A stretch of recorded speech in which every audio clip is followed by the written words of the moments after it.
राजधानी दिल्ली की मुख्यमंत्री रेखा गुप्ता के एक भाषण पर विवाद छिड़ गया है। भाषा विवाद। दिल्ली की सीएम रेखा गुप्ता के संस्कृत पर दिए गए बयान को लेकर सोशल मीडिया पर घमासान मचा है। कुछ लोगों ने इसे सिर्फ एक कपोल कल्पना बताया, जबकि कुछ सोशल मीडिया यूजर्स ने सीएम रेखा गुप्ता का समर्थन किया है।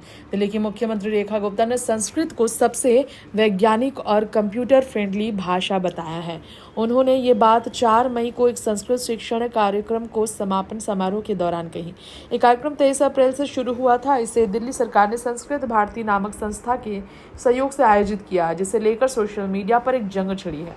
मुख्यमंत्री ने अपने भाषण में कहा, भारत का गौरवशाली इतिहास संस्कृत भाषा में ही लिखा गया।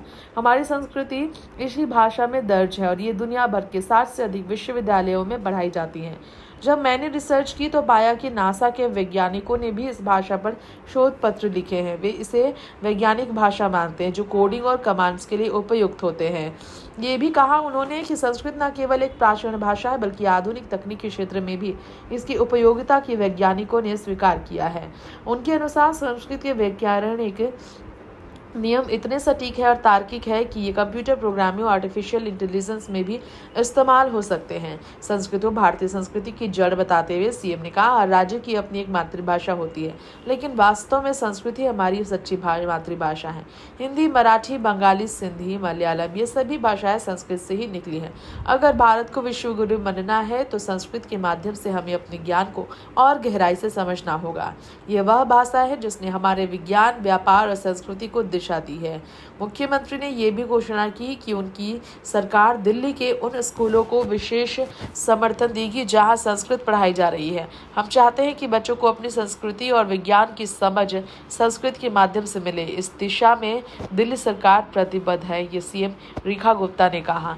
उनके इस बयान पर प्रतिक्रियाएं बढ़ रही है। कुछ लोगों ने सवाल का समर्थन किया बयान का, तो कुछ ने सवाल उठाए। दरअसल इशारा उनका ये था कि मुख्यमंत्री का इशारा 1985 में प्रकाशित एक शोध पत्र की ओर था। यह शोध पत्र knowledge representation Sanskrit artificial intelligence था। शीर्षक से रिच ब्रिग्स नामक शोधकर्ता ने लिखा था कि जो उस समय नासा एम्स रिसर्च सेंटर से जुड़े हुए थे, उस शोध में कहा गया था कि संस्कृत इस तरह से परिभाषित किया जा सकता है जो कृत्रिम बुद्धिमत्ता AI में उपयोग हो रहे मौजूदा तरीके के समान है। नासा के शोध पत्रों के अनुसार संस्कृत वैज्ञानिक भाषा होने का दावा मुख्य रूप से नासा के एम्स रिसर्च सेंटर से जुड़े एक शोधकर्ता रिक ब्रिग्स ने 1985 के शोध पत्र से निकाला, जिसका शीर्षक है संस्कृत और कृत्रिम बुद्धिमत्ता में ज्ञान का प्रतिनिधित्व, जिसे इकाई पत्रिका में प्रकाशित किया गया। एक चैनल में अखबार में भी कि शोध पत्र के पता लगाया है कि कैसे संस्कृत का अत्यधिक संरक्षित व्याकरण सैद्धांतिक रूप से कृत्रिम बुद्धिमत्ता AI में ज्ञान के प्रतिनिधित्व के लिए एक प्राकृतिक भाषा के रूप में काम कर सकता है, जिसे 400 ईसा पूर्व के आसपास परिणति और प्राचीन व्याकरण विदों द्वारा औपचारिक रूप दिया जाता था। रेंसवर्ग ने अपने शोध में तर्क किया कि संस्कृत का सटीक वाक्य विन्यास और स्पष्टता की कमी AI में उपयोग की जाने वाली संरचनाओं से मिलती जुलती है। ये सुझाव देते हुए कि कंप्यूटर नेशनल भाषा विज्ञान के लिए एक मॉडल हो सकता है। उन्होंने कहा, प्राचीन संस्कृति व्याकरण विदों ने भाषा को स्पष्ट करने के लिए ऐसे तरीके विकसित किए जो उस समय की AI तकनीकों के साथ संरक्षित थे।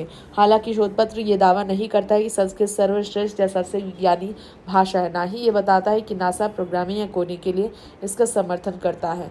सीएम के भाषण में विक्रम नाम की सोशल मीडिया यूजर लगा, दिल्ली के मुख्यमंत्री हर इस तरह के है तो दिल्ली के भविष्य के बारे में केवल कल्पना की जा सकती है, रोना भी पड़ सकता है। सैयद गुलाम नाम की एक यूजर ने लिखा है तो इसकी तुलना संस्कृत में पत्र लिखने और संस्कृत में भाषण देने से करें, कहने और करने में बहुत अंतर है।